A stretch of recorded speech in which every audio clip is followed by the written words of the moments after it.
Assalamualaikum warahmatullahi wabarakatuh. Kembali lagi di channel As-Sahib. Kali ini saya akan membagi informasi tentang ketentuan Senam PTN 2022. Saya akan membagi informasi yang mengenai Senam PTN tahun 2022 ini. Jadi bagi kalian pejuang PTN, perguruan tinggi negeri, ataupun ya untuk Kementerian Agama, ya. Jadi bagi kalian pejuang Senam PTN 2022, jadi kalian harus mengetahui ketentuan-ketentuan yang ada di Senam PTN tahun ini. Oke, langsung saja ke yang pertama. Di sini ada pangkalan data sekolah dan siswa atau PDSS. Jadi apa itu PDSS? PDSS merupakan basis data yang berisikan rekap jejak kinerja sekolah dan nilai rapot siswa yang berhak mendaftar. Oke. Di sini di PDSS ini nanti di sinilah nilai rapot adik-adik dari semester 1 sampai semester 5 diisi. Jadi itulah penting sekali memang PDSS ini, karena memang di sinilah nanti hasil perankingan dari nilai yang dikirim ataupun yang diinput. PDSS mengakomodasi kurikulum nasional, ya. Untuk tahun ajaran dan tingkat yang sama, PDSS mengakomodasi perbedaan kurikulum antar semester ganjil dan genap. Oke, yang terpenting di PDSS ini adalah, yang harus ada ketahui adalah PDSS ini mencakup nilai jejak kinerja sekolah dan nilai rapot siswa. Oke, langsung ke yang kedua, persyaratan sekolah. Jadi seperti video saya sebelumnya tentang kuota yang berhak untuk mendaftar di Senam PTN. Jadi untuk persyaratan sekolah, yang pertama SMA, MA, SMK yang mempunyai NPSN. Jadi dia mempunyai NPSN. Yang kedua, ketentuan akreditasi. Jadi seperti di video saya sebelumnya disebutkan bahwasanya untuk akreditasi A 40% terbaik di sekolahnya. Yang kedua, akreditasi B 25% terbaik di sekolahnya.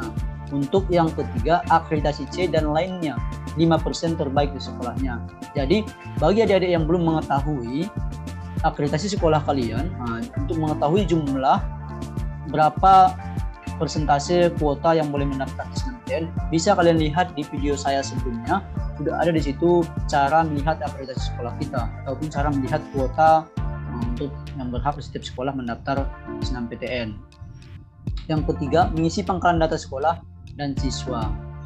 PDSS, data siswa yang diisikan hanya yang berhak sesuai dengan ketentuan. Oke, jadi inilah persyaratan sekolahnya. Jadi sekolah yang udah mengisi PDSS kita. Oke, untuk persyaratan peserta. Jadi adik-adik yang peserta Senam PTN 2022 ini persyaratan untuk jadi pesertanya. Siswa SMA, MA, SMK kelas terakhir, kelas 12 pada tahun 2022 yang memiliki prestasi unggul. Jadi bagaimana kalau saya yang lulusan tahun 2021, apakah masih boleh mendaftar Senam PTN tahun ini? Jawabannya tidak. Jadi yang berhak itu cuma yang kelas 12 pada tahun ini. Beda dengan yang memang dia KIP kuliah. Kalau KIP kuliah memang boleh untuk 2020 dan 2021. Tapi untuk persyaratan peserta Senam PTN tidak boleh. Memiliki prestasi akademik dan memenuhi persyaratan yang ditentukan oleh masing-masing PTN. Jadi ini ditentukan memang ke perguruan tinggi negerinya masing-masing. Untuk persyaratan yang nomor satu itu. Yang nomor kedua, memiliki NISN dan terdaftar di PDSS. Jadi inilah seperti yang saya bilang kemarin yang di masalah KIP kuliah. Kita sudah memiliki dan memang data-data yang kita seperti KIP seperti NIK kita, NISN kita memang sudah harus betul-betul sudah benar. Yang ketiga, memiliki nilai rapot semester 1 sampai semester 5 yang telah diisikan di PDSS.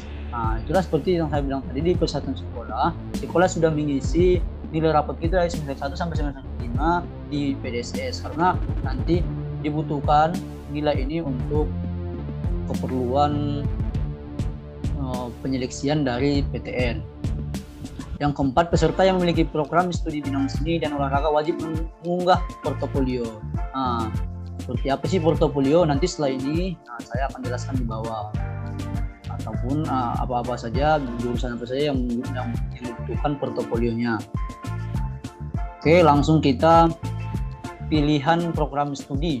Jadi pasti adik-adik banyak yang bingung. Kalau sekolah saya di provinsi ini, saya boleh mengambil kalau contohnya adik-adik tinggal di provinsi Sumatera Utara, jadi berkeinginan kuliah di Jawa. Jadi berapa program studi yang boleh di Jawa, berapa di sini ya kan, atau di Jawa aja bagaimana ya kan. Jadi ini mungkin jadi pertanyaan bagi kalian. Jadi di sini saya jelaskan. Yang pertama, setiap siswa dapat memilih 2 program studi dari 1 PTN atau 2 PTN. Nah, jadi adik-adik diperbolehkan memilih 2 program studi dari 1 PTN atau 2 PTN. Jadi contohnya kalian yang bertempat tinggal contohnya di Sumatera Utara yang mencoba di Universitas Sumatera Utara dengan 2 program studi di sini di USU, berarti dibolehkan. Yang kedua, jika memilih 2 program studi, jadi gini ya, jadi kan berangkat dari yang nomor 1 ini, jika memilih 2 program studi, salah satu harus berada di PTN pada provinsi yang sama dengan SMA, SMK, SMA asalnya. Contohnya ya kan. Jadi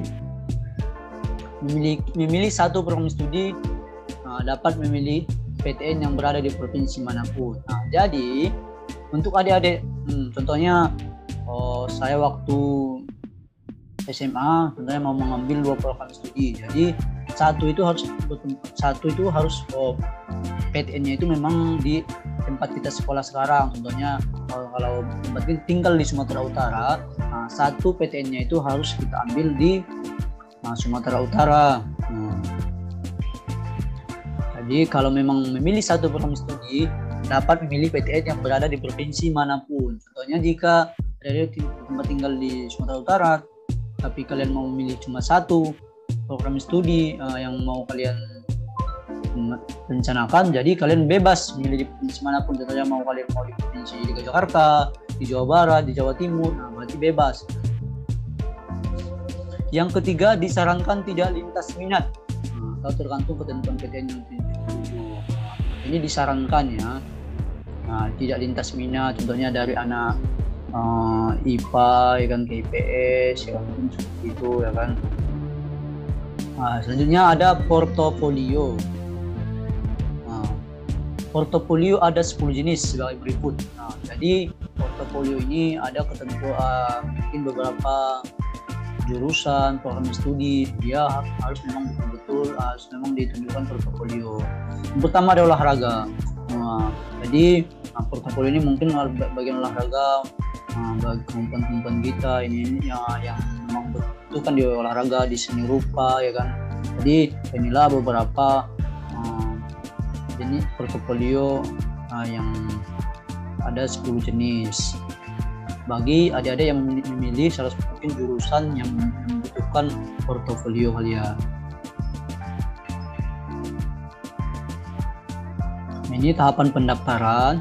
Jadi untuk tahapan pendaftaran bisa dilihat juga ya kan, pengumuman kuota ya kan. Tadi inilah pengumuman kuota itu sudah 28 Desember lalu. Langsung ke ketentuan peringkatan siswa dan sekolah. Pemeringkatan siswa dilakukan oleh sekolah yang pada dasarnya memperhitungkan nilai mata pelajaran sebagai berikut. Jadi contohnya, jika jurusan IPA, pemeringkatan ini dari nilai mana saja. Jadi nilai matematika, FIKA, bahasa Indonesia, bahasa Inggris, kimia, fisika, dan biologi dari 1, 2, 3, 4, 5, 6. Jadi 6 mata pelajaran ini, inilah nanti yang diperingkatkan. Selanjutnya jurusan IPS itu matematika, bahasa Indonesia, bahasa Inggris, sosiologi, ekonomi, dan geografi. Jadi inilah mata pelajaran yang nanti memperhitungkan nilai peningkatan siswa dilakukan oleh sekolah pada saatnya memperhitungkan nilai mata pelajaran. Jadi inilah yang diperhitungkan kan dari sekolah kita. Dari setiap jurusan yang kita ambil waktu sekarang ini. Jadi kalau dirasa memang dari jumlah kuotanya itu nilai-nilai mata pelajaran kita ini memang agak rendah, jadi mungkin agak masih susah untuk kita mungkin mendapatkan kuota. Contohnya kalau akreditasi sekolah kita cuma B, berarti 25%, tapi nilai kita memang agak memang rendah, mungkin tidak bisa mendaftar SNMPTN. Itu ada jurusan bahasa. Ini jurusan bahasa itu ada mata pelajaran matematika, bahasa Indonesia, bahasa Inggris, sastra Indonesia, antropologi, dan salah satu bahasa asing. Bagaimana kalau siswa SMK, ya kan? SMK itu matematika, bahasa Indonesia, bahasa Inggris, dan kompetensi keahlian. Jadi di sekolah SMK itu apa kompetensi keahliannya? Mungkin ada kendaraan ringan, ada yang jaringan, ya kan? Yang kedua, sekolah dapat menambah kriteria lain berupa prestasi akademik dalam menentukan peringkatan siswa bila ada nilai yang sama. Yang ketiga, jumlah siswa yang masuk dalam peringkatan sesuai dengan kebutuhan kuota akreditasi sekolah. Oke, jadi yang kedua ini sekolah dapat menambahkan kriteria lain. Jadi diberikan memang keleluasaan kepada sekolah dalam hal PDSS ini. Bagaimana nilai yang di-input sekolah itu memang diserahkan semuanya kepada sekolah.